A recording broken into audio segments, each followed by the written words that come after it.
বোনেরা চলে গেল, ভাইপোরা সবাই চলে গেল, আমাকে বিদায় দাও, আমিও কারবালা ময়দানের দিকে চলে যাব। বিশাল আমার বলে, ও আমার স্বামী ইমাম হোসেন, বিদায় আপনাকে দেব, একটা কথা আপনাকে বলবো। গতকাল রাত্রে একটা স্বপ্ন দেখলাম, একটা খেপি পাগলি মেয়ে ছেলে নিজের আঁচল দিয়ে কারবালার ময়দান গুলো ছাড় দিয়ে যাচ্ছে। বলুন কে বা কেন ছাড় দিয়ে গেল, আমায় বলে যেতে হবে।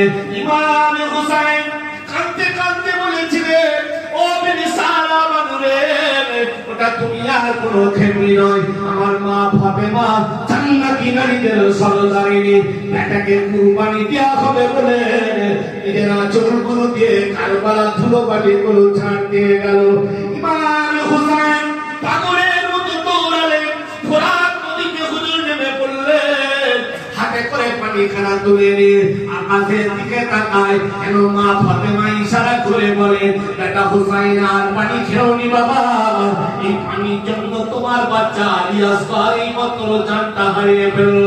ইমামে হোসেন হাত থেকে পানিখানা ফেলে দিলেন, পিপাসায় মুখটা ফেটে যাচ্ছে, আবার পুরা নদী থেকে পানিখানা তুললেন।